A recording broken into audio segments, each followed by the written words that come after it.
Ursa భూముల deal బట్టబయలైంది. విశాఖలో 3,000 కోట్ల విలువైన భూమిని 31 కోట్ల 50 లక్షలకే కూటమి ప్రభుత్వం ఉర్సా సంస్థకు అప్పనంగా అప్పగించింది.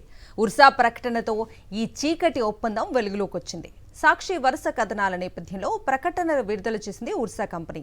50 కోట్ల విలువైన ఎకరం భూమిని 50 లక్షలకే ఇచ్చింది చంద్రబాబు సర్కార్. 56 ఎకరాల భూమిని ఎకరం 50 లక్షలకే ఇచ్చిన ఉర్సా సంస్థ ప్రకటించింది. ఐటీ పార్క్లోని ఎకరం భూమిని ₹1 కోటి ఇచ్చినట్లు తెలిపింది. ఈ లెక్కన భారీగా ఉర్సాకి మేలు చేసింది బాబు సర్కార్. టీసీఎస్ కంటే ఊరు పేరు లేని ఉర్సాకే అధికంగా భూములు కేటాయించింది ప్రభుత్వం. టీసీఎస్కి 21.6 ఎకరాలు, ఉర్సాకి 60 ఎకరాలు కేటాయించారు. భారత్తో తమ సంస్థకు హెడ్ క్వార్టర్ లేదని ఉర్సా కంపెనీ ప్రకటన చేసింది.